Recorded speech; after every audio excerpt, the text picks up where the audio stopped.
You're listening to Sox in the Basement, a production of the Broadcast Basement Limited, where every show is 30 minutes of good and comes from a basement bar on the south side of Chicago. Pull up a stool, pour a cold one, and join us right now for Sox in the Basement.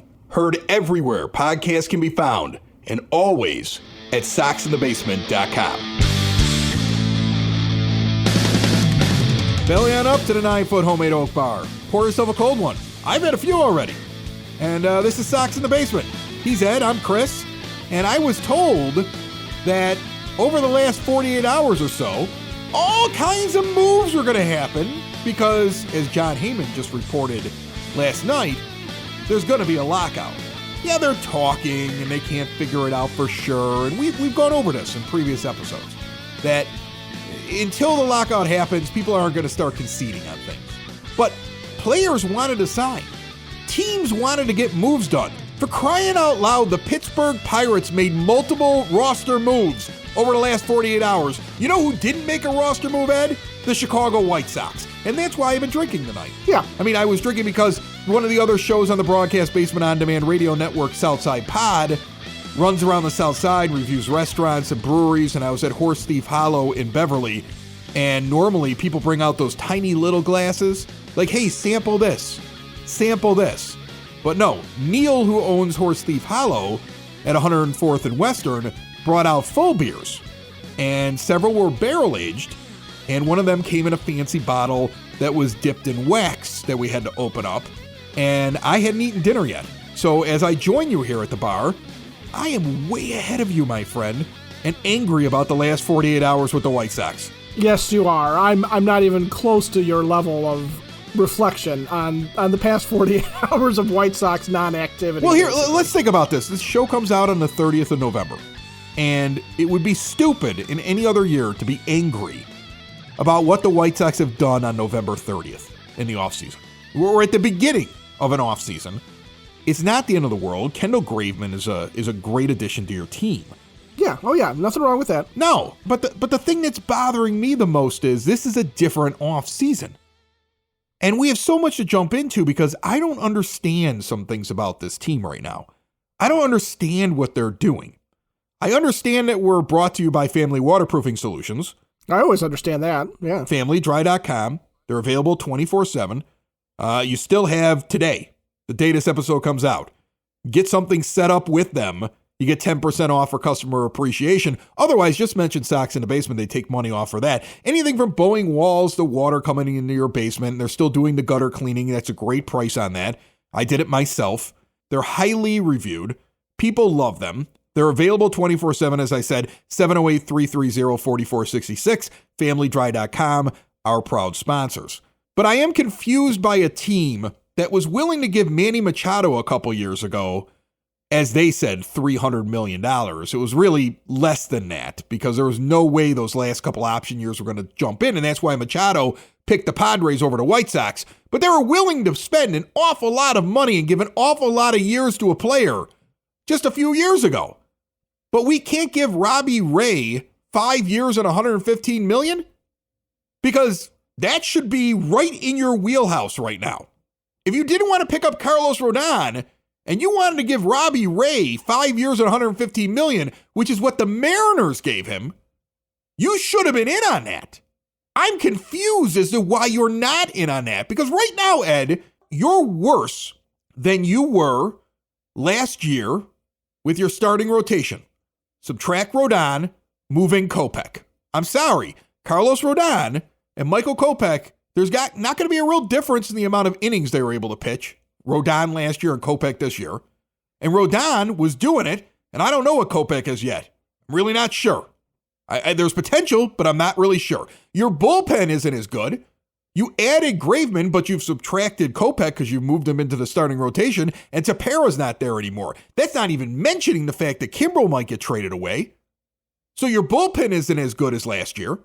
Second base is not as good as it was opening day, and it's not as good as it was at the end of the season. You don't have Madrigal or Hernandez. You don't even have Leary Garcia right now. You're worse there. I don't know what you're doing in right field. Is Adam Eaton coming back?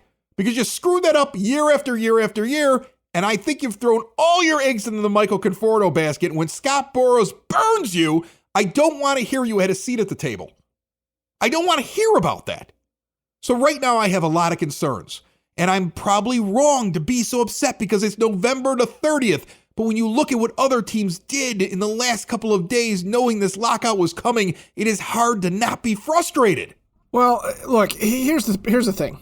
My concern is exactly what you said. They are not as good as they were going into last year.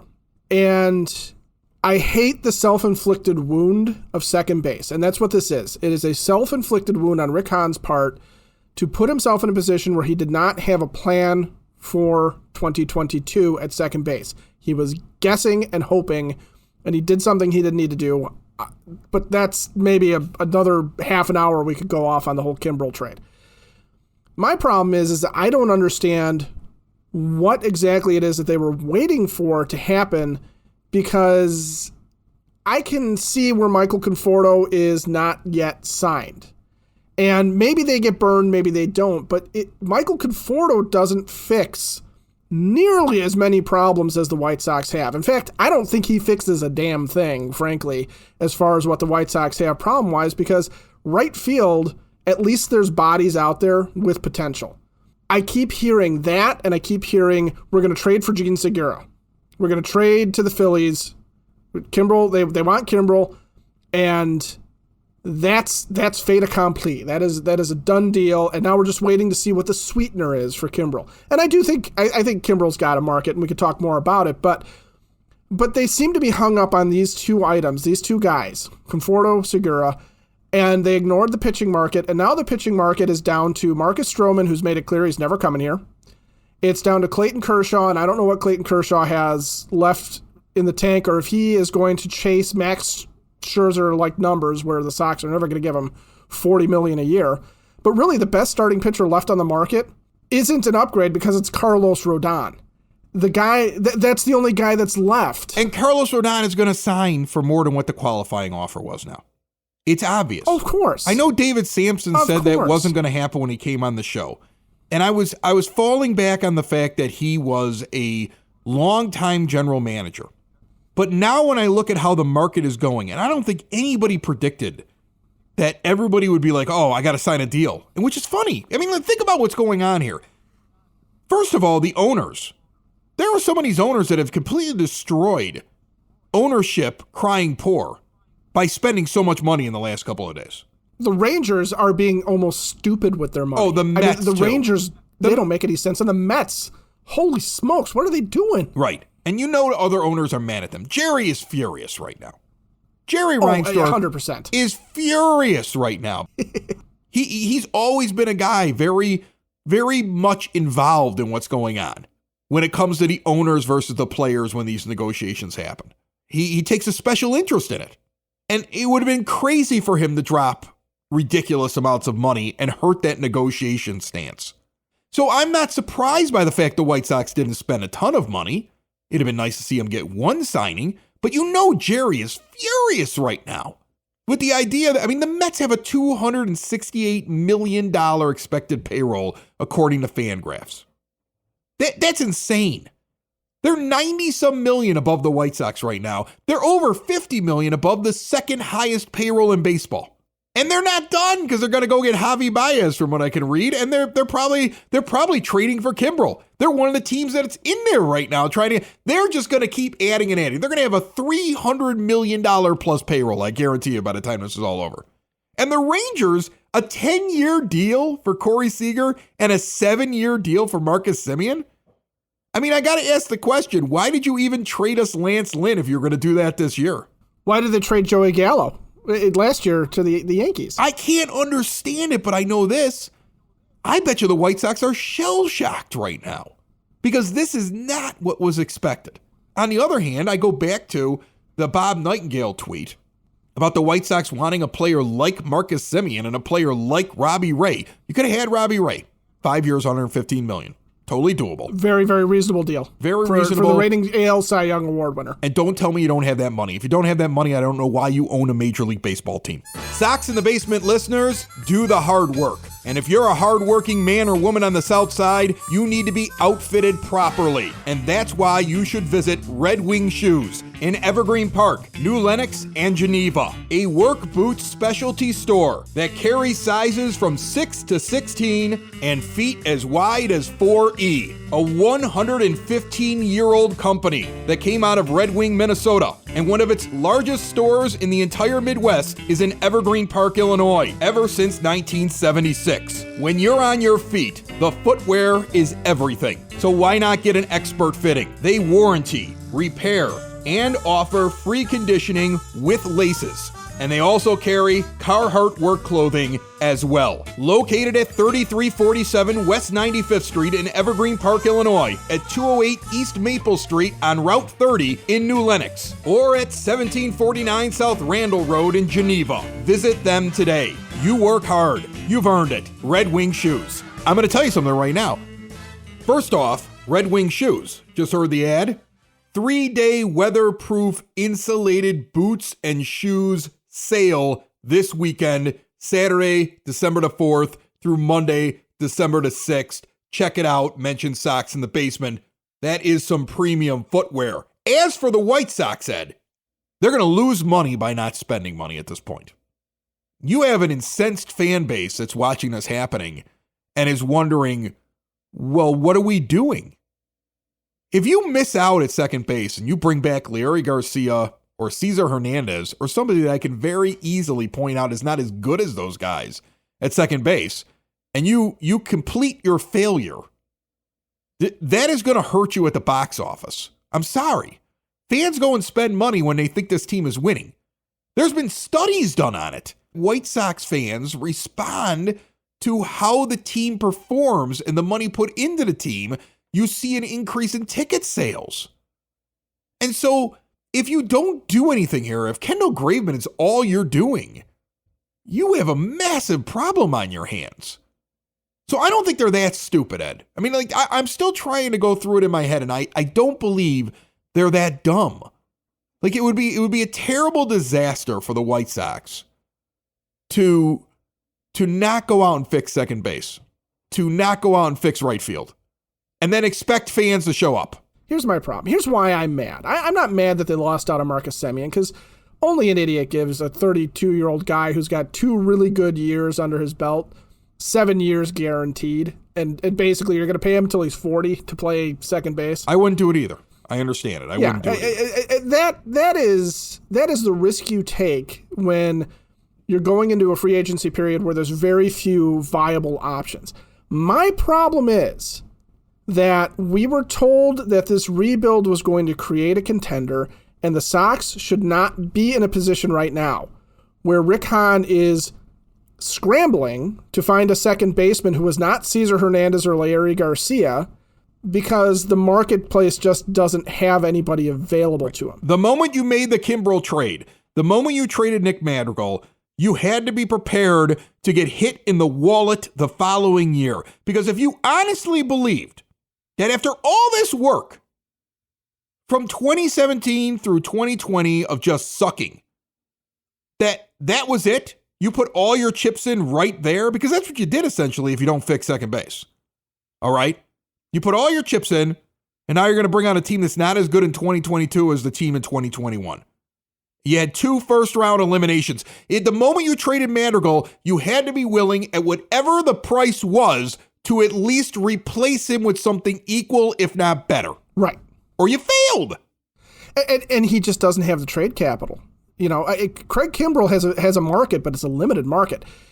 I don't mind, like I said, that the Rangers may have overpaid for Marcus Semien, and God bless Marcus Semien for getting paid, but I'm annoyed if there's no plan in place and it ends up being less than a replacement level guy. I'm annoyed that as I look at what the Sox have in the minors that is immediately available and is coming up, that you didn't have anybody in the middle of the infield ready to go. You don't have anybody really coming. They're years away.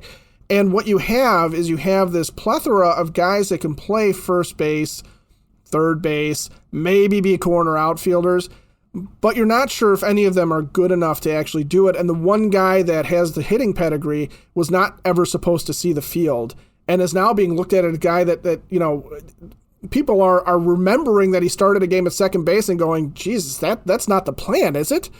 Andrew Vaughn is not our starting second baseman.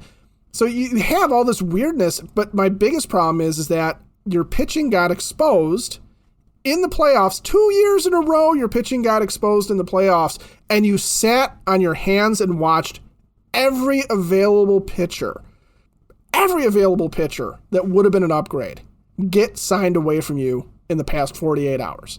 Every one of them. Gausman, Robbie Ray, Rodriguez got signed a couple days ago. Obviously, he was before this sort of big thing. But I mean, nothing. The cupboard is now bare. You're looking at Zach Greinke and Michael Pineda. Yeah, here's the thing. I did not think this team would do something as crazy as what the Mets did with Max Scherzer, and I thought Kevin Gausman was a pipe dream. But he signed for less than Ray. Did he sign for less than Ray? He signed for $110 over 5 years. That's insane. Why are we not interested in these guys? Like this is the God's honest question. Why are we not interested in these guys? And don't tell me it's because of the money. You have one more year of Dallas Keuchel at $20 million a year, and he comes off the books. So what you're going to do is you're going to sacrifice 2022 because you can't go $20 million over budget. I mean, is that what's really going on here? It's a real legitimate question. Because you are stuck with Keuchel for 1 year, are you telling me that this team is not interested in Robbie Ray, Eduardo Rodriguez, or Kevin Gausman at similar money long term, where you would just have to either try to trade Keuchel away or you would just eat an additional $20 million over budget for one season? Is that how cheap we are? I mean, it's a legit question, Ed. Are we that cheap? I mean, forget saying we're a small market team. We're a small-minded team if that's the case.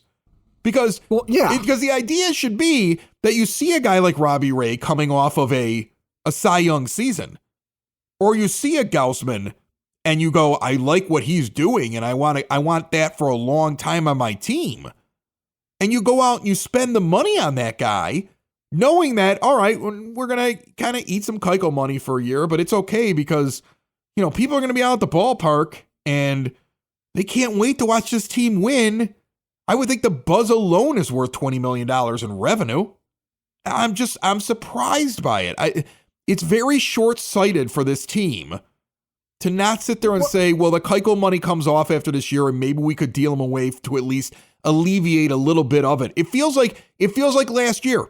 It feels like the year before that. There was a hard number, like almost like a salary cap that's imposed here, and we can't figure out how to work our way around it. And either A, I blame the owner for putting that on his general manager, or B, I blame the general manager for not being able to look at the budget, understand what the budget is, and then make decisions that he's made over the last couple of years that's put himself in this situation. Because to me, I don't see anything that's out of the ordinary. Sure, the Scherzer thing's out of the ordinary. That's stupid money. It's absolutely stupid money. And I got a kick out of Trevor Bauer and his agent, like on trying Twitter, to take credit for that. Yeah, chirping about how they made Max Scherzer Trevor, go away. You're a terrible human being, and your agent even trying to trumpet you shows that she's just as bad as you are as a human being. Go away. But after the Scherzer thing, Gausman, Rodriguez, and Ray are all doable deals that would have helped your team out.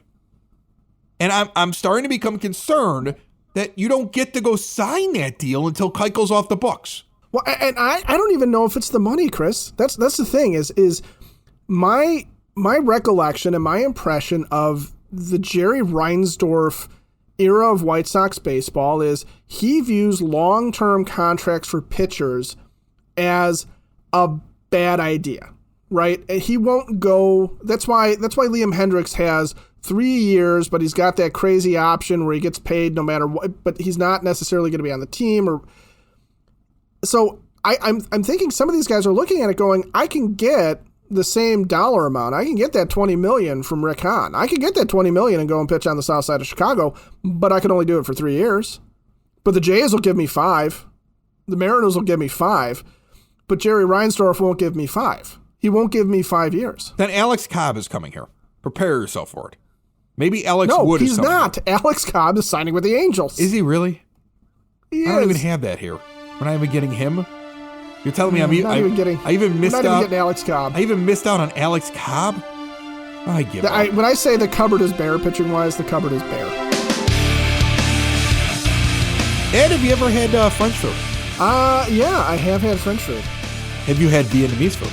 I have not had Vietnamese. Have you had Thai food?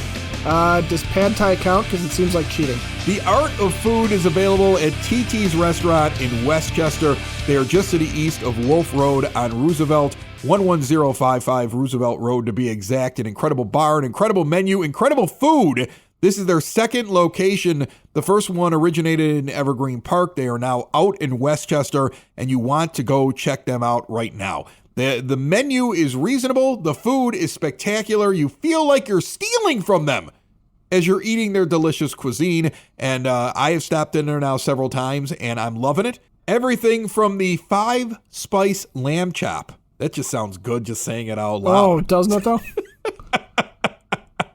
The incredible garlic chicken dish that I had the last time that I was out there. The crispy basil catfish, and so much more. TT's is an experience for you, your friends, your loved ones, your date, the girl you met on Tinder. Go on out there, 11055 Roosevelt Avenue in Westchester. Check them out online. It's pronounced TT's. It's spelled THI restaurant.com. Oh, you know what? I think I made a mistake there. I said Alex Cobb was signing with the Angels. He's signing with the Giants. But he's still signing with somebody. Yep. We don't get anybody. I really honestly, let me swing back around to Kimbrel for a second. Because I think the market for Craig Kimbrel actually opened up and changed. And I think you can forget about the Phillies if you want to. I really do think that the two teams that might have more to give for Kimbrel are now the Marlins and the Rangers. So what are they going to give us? The Marlins have stockpiled a bunch of young starting pitching, and they have a young rotation in place, but they still have about 4 or 5 of them, even after the Stallings trade. They still have 4 or 5 guys that rotated through that rotation last year and are going to be sitting at AAA, are highly touted prospects, and I think you could take one of those guys, and at least you can say, look, if they don't start on the team, that becomes the first guy up from AAA if something happens or if you need someone. Yeah, but right? The problem is you've put yourself in a position that if you don't trade Kimbrel at this point for right field or second base, you're in real trouble, right? Yeah, but what are the second base options? It's Gene Segura or bust, right? Is that what we're looking at? It feels like it. Right? So, which brings me around to the Rangers. Here's the thing. You've made me so desperate as a White Sox fan at this point to fix second base that when you do finally announce Kimbrel to the Phillies for Gene Segura, I'm going to act like it's a big deal. When in reality, it's not that special at all. It's not really good. Not that great. It's nowhere close to what it should be, and I'm disappointed in it. Right. Here's the 2 guys I would like to see them get back. If the Rangers are being serious, then Craig Kimbrel is right up their frickin' alley right now, right? Because he's a big name, he's a big contract, he's got the crazy stance when he gets ready to throw a pitch and all that stuff. The Rangers actually had 2 pretty decent middle infielders last year that are now out of a job because you've just paid stupid amounts of money to Marcus Semien and Corey Seager to take their jobs. And one of them is Andy Ibanez, who is a little bit of an older guy. He was an international signing, but he's got a pretty decent record in the minors, and he is a pretty decent second baseman. And he finished last year with a decent little debut, 277 with a 756 OPS. But he's young. He's under team control. He's 28. So he's got, you at least have him for a while. The other guy is Isaiah Kiner-Falefa, which is not as much fun to watch as it is to say, I don't think. But the guy is absolutely lights out with the glove all over the infield. He's become a pretty decent hitter. They're just going to move him to third, though, aren't they? Wouldn't they just move him to third base? Who's their third baseman? Nope, because their top prospect is Josh Young, who is ready to roll at third base. All right, well, I take that guy. Yeah, I mean, if that and, some other Rangers prospect, and I haven't done a deep enough dive into the Rangers to look at it, but if you were to leverage it into Kiner Falefa, for example, now things aren't lost, but it's still, that couldn't have been the plan because there's no way anybody saw the Rangers going out and blowing all their money like this. Don't you feel like you're picking up scraps at this point? Like, as a White Sox fan, I feel like... Yeah, you are. I feel like as a White Sox fan that instead of walking into this offseason and saying, look, we're not going to be the Mets and be stupid. We're not even going to have the payroll of the Yankees. But we're going to go out, we're going to make one big signing. See, I expected that. I expected them to go out and make one big signing. And here's my... I know that it drives people nuts when I say this because it's clear to me that the White Sox are likely just targeting Michael Conforto at this point. Which you will never, and I don't care if Conforto goes out and wins the MVP. I will never understand why they fell so in love with him for this offseason. I could put together a right field platoon with an Adam Engel and an Andrew Vaughn and a Gavin Sheets, but I don't have anything that I can piece together at second base. And that had to be the focus. It's almost like, think about it. It's like the guy that goes out in their fantasy football draft and drafts nothing but running backs. Loves running backs. He subscribes to the old school thing of running back. And he ends up with like the 12th best quarterback in the league and a bunch of wide receivers that are in the third or fourth tier. And he ends up losing more games than he wins. And he can't understand it because he had this incredible stable of running backs, but he can only start 2 of them per week and the rest of them sit on the bench. And you had a position of strength where you could swing and miss at right field, but you can't swing and miss at second base. And now when you watch everything that's happening, that's what feels like it feels like that. Well, you also cannot swing and miss with the pitching staff. And that is more of my concern, that they watched that the starting pitching is just not there for them to pick up anymore. Now they almost have to give Carlos Rodon a lot of money to hope that he's not hurt. It's really confusing to me. And I don't know if they got caught with their pants down or if they, honest to goodness, did they believe that they could sign one of these guys and not have to give them years and money? Did they is the plan to lay in the weeds and wait until somebody says, well, we've run out of chairs, Chris Taylor, and so you got to take a prove it year? Are they looking for this year's prove it year from somebody, like how Semien had to go to Toronto and take a 1-year deal? So they're just waiting and hoping that works out. I just feel like, you wait all this time to get a window where you can compete for a championship, right? And the window's here now. And messing around at this point and blowing it and throwing a year or two of the window away because you couldn't just pull the trigger on something or spend the money that needed to be spent is going to be the worst part about all this. Maybe we're nuts. Like I said, it's November the 30th, the day this show comes out. There's going to be a lockout. We don't know how things are going to go, but I do know this. There are an awful lot of Major League Baseball fan bases right now that feel a lot more comfortable because their team is doing something. And ours replaced one, not all, but one of the issues in their bullpen. And I get it that they're going to end up probably in the top 10 in payroll. They might be just on the outside of it. They should be better. This is it. This is when you're trying to win. And I just don't understand the games. I go back to it. I can't understand why you were willing to throw the money you were going to throw at Manny Machado a couple years ago, but you can't sign Robbie Ray at 5 years and $115 million. That you can't go out and get Kevin Gausman right now when you need that extra arm. I understand the Semien thing. I understand not giving the years. I get it. I don't understand the fact that you're not involved at all. And it feels like you're not involved at all. Now, this episode's going to come out, Ed, and there is a distinct possibility that either right after it comes out, 5 minutes after it comes out, 2 days after it comes out, they do something. Like right there at the deadline, it's like, by the way, we signed so-and-so and we got the physical done like right there in the lobby of the hotel where we went and met him and he signed it. We made him strip naked down to his underwear in the lobby so he could turn his head and cough while signing the document. Rick Hahns flying around the country right now with a team of doctors and a briefcase full of contracts, and he's going to surprise everybody. I don't know. Maybe it's possible. But I think what I'm explaining right now and how I'm feeling is how a lot of White Sox fans feel after watching the last 2 days.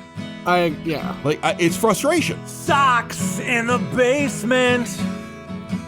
Sox in the basement. Sox in the basement. Sox in the Basement. Heard everywhere podcasts can be found and always on soxinthebasement.com.